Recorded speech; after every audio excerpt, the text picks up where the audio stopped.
This one comes from @pras I probably just butchered that. I'm sorry. He says, "Do you guys see an indefinite end to the MCU?" No, I think right now, look, here's the thing we keep getting asked a lot is like, how much longer can the comic book movie genre go? How much longer can it go? Nothing lasts forever. Everything in films ebbs and flows. There are going to be trends. Right now, though, there is no end in sight. And Marvel is planning accordingly. They have, like, I believe the number is now, I talked to Kevin Feige, I think they have 73 films planned. Yes, 73 films planned. I'm joking, by the way. But there is no end in sight. I mean, they've got a huge roadmap ahead. They're going to keep plowing this thing ahead until the time comes that's going to end it. Now, will they definitively end it?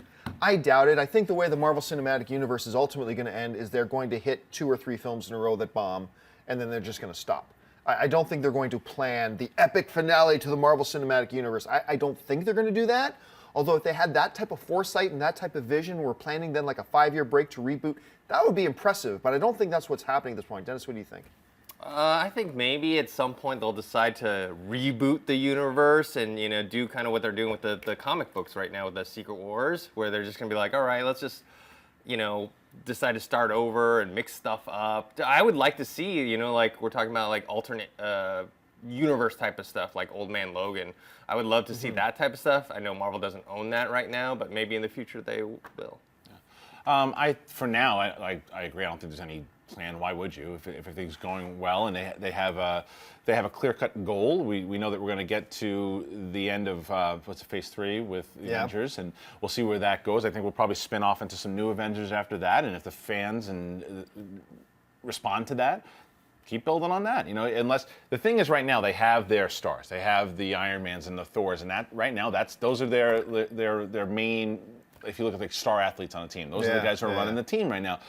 If we again respond to these new characters, and they don't have to say we need Iron Man back, we need Thor. They very well could say that eventually. Then reboot it. They're going to have that in their back pocket. They can reboot it then if that's not working. If they bring it, whether it be Ant-Man or whoever it is, and Captain Marvel and all these people later on down the line, and we're not responding to them, then they might reboot it. Go ahead, Dan. I was just gonna say on what you were saying, I think a lot of people aren't thinking about in the future how superhero or comic book movies may wane or probably will, just like the Westerns did and at some point. But people right now are so big on them, they're like, no, it's never gonna end, it's never gonna end. It's like, well, it's not gonna end, but they said that about MySpace at some point. But the difference between say like Westerns and what they've been able to do and why I think Marvel has been successful is because Marvel, even though it's a comic book movie, they're still changing the genres. As you look at like Captain America was a spy thriller, and you have the space opera. So even though it's comic book movie per se, it's still the subgenre is the science fiction or the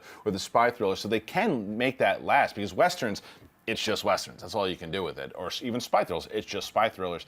Within the comic book movie, you can change the genre, and that's why it's been so successful. One of the things that's going to be really interesting to see is the way a lot of people phrase the question is, aren't people going to get tired of comic book movies? 2016 will tell us that. Because 2016, if Sony gets a movie out, which they still say they're doing at this point, who knows?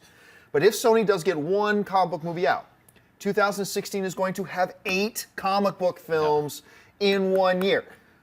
That will tell us. By the end of 2016, we are going to get a real good gauge if people will get tired. I still think they will not at that point. But if it's going to happen, it's going to happen in 2016. Yeah, but by 2020, you don't know. Like, it might be, because on the flip side of the whole, we think it's all great because of the shared universe, because as fans, we like that type of stuff. But remember, the casual fan doesn't necessarily watch every single movie. You know, like my friends that are not huge into movies, they'll watch Guardians of the Galaxy because they heard it was good once or whatever. But then once you start getting to those storylines that you kind of had to see the previous movies, that's when people start getting lost. And one of the brilliant things about Guardians of the Galaxy, this is going off a bit of a rabbit trail though, is the fact that it is a part of the cinematic universe, right?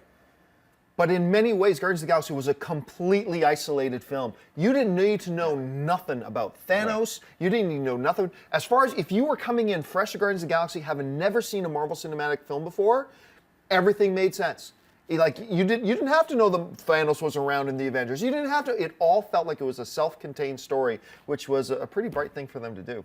Hey everyone, if you liked this video, click that thumbs up button and make sure to subscribe to our AMC Movie News YouTube channel.